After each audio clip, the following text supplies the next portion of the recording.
Space is often described as silent, a vast, peaceful emptiness where nothing moves and nothing watches.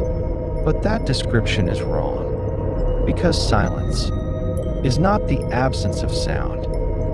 Sometimes, silence is the presence of something waiting. The Odyssey 9 had been drifting for 173 days, a deep space exploration vessel sent far beyond the outer edges of the solar system. Its mission was simple: observe, record, and return. It was never meant to become a ghost ship. At first, everything followed protocol. Daily reports were transmitted back to Earth. Crew rotations were maintained. Systems functioned within expected parameters. Then, something changed. It didn't begin with alarms. There were no flashing warnings, no sudden failures, just a single absence. One of the crew members failed to report for duty. At first, it seemed like a mistake, a missed shift, a communication delay. But when the rest of the crew went looking, they found nothing. No body, no damage, no sign of struggle, only an empty station, as if the person had simply stopped existing. The incident was logged. Explanations were offered: stress, fatigue, possible hallucination. But explanations began to fall apart. When it happened again and again, one by one, the crew vanished. No pattern, no warning, no trace. The ship remained intact. The systems continued to function, but the people aboard it were disappearing. By day 120, only a handful remained. By day 150, there was only one: Commander Elias Vance, the last surviving member of the Odyssey 9.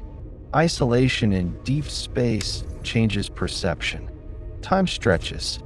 Thoughts repeat. Silence grows heavier with every passing hour.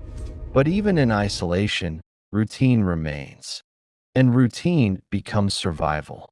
Each day, the same sequence: system checks, oxygen levels, navigation calibration, and one final task: a transmission to Earth. Odyssey 9 to Earth control. Do you copy? For months, there was no response. Only static. Until the signal changed.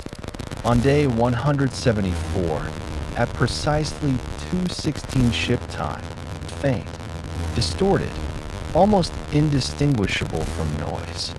But beneath the interference, there was a voice: Elias, do not return. The transmission lasted only a few seconds. Then it vanished. It was replayed, analyzed, cleaned of distortion.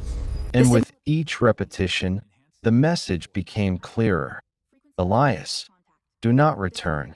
The use of a name was significant.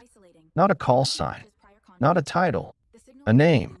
The signal origin was traced: Earth, but the timestamp did not match reality. According to the data, the message had not yet been sent. It was dated 50 years into the future. This can't be right. At first, 50 the years? conclusion seemed obvious: a malfunction, corrupted data, a misinterpretation of signal delay. But deep space has a way of dismantling certainty. Because when reality begins to shift, logic is often the first thing to break. Hours later, a second transmission arrived. Stronger, clearer, more deliberate. If you're receiving this, it means we failed. Elias, listen carefully. Do not return to Earth. There was urgency in the voice. Not panic, but something far worse: certainty. Whatever you do, stay away. The message ended abruptly. The implications were immediate. Earth was the mission's destination, the point of return, the only remaining objective. To abandon that objective would mean accepting isolation, possibly death. But to ignore the warning might mean something far worse. In search of answers, The ship's internal logs were reviewed. Mission records, crew footage, archived communications. That was when an inconsistency was discovered. A sequence of logs existed that did not align with memory. Days of recorded activity, conversations, discoveries, observations, events that had occurred but were no longer remembered. Among those logs, one stood out, a final entry from Dr. Mirachun. If this recording is found, something is wrong. We are not alone.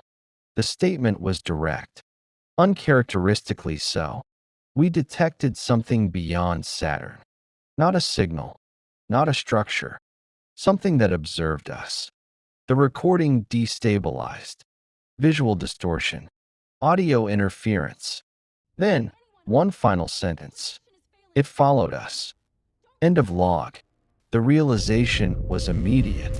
There were events the crew had experienced that had been removed from their memory, not forgotten, erased. The third transmission arrived soon after. Clear, unbroken. This is you. The voice was older, weaker, but unmistakable. You don't remember because it doesn't let you. A pause. It attaches to thought, to memory. Every time you begin to understand it, it removes itself. The pattern became clear. The disappearances, the missing time, the fragmented logs.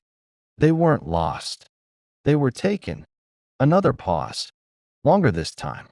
And you brought it back. The meaning settled slowly. The threat had not remained in deep space. It had followed. We didn't realize until it was too late.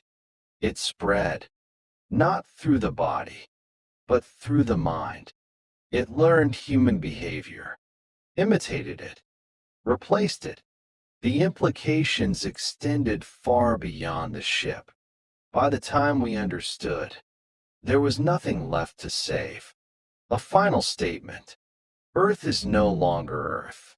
Silence followed. The final transmission carried a single instruction. Do not return. End it where you are. Do not let it reach home. The message ended. For the first time since the beginning of the mission, a decision had to be made. We are ready. Return to Earth and risk delivering an unknown entity to the last known civilization, or remain in deep space and ensure that nothing else would ever reach it. But the decision was complicated by one final discovery: the presence of something still aboard the ship, unseen, unrecorded, but increasingly undeniable. System logs showed brief anomalies, reflections that did not match movement, shadows that appeared where no light existed, and then something else, a pattern. Every time awareness increased, every time the possibility of understanding came close, something reset. Memories shifted, details disappeared, reality corrected itself. The final transmission came without warning. Urgent, desperate. You always forget. It resets you. This is the last time. A pause. Listen carefully. Do not let it. The signal cut. Silence returned. The ship drifted, unchanged, unmoving. The navigation system remained active. Coordinates locked. Earth, waiting, unaware. And somewhere within the ship, something remained. Observing, learning, waiting to be understood. Because the moment it is understood is the moment it survives. Final line, slow, chilling. And some messages arrive too late. For a reason.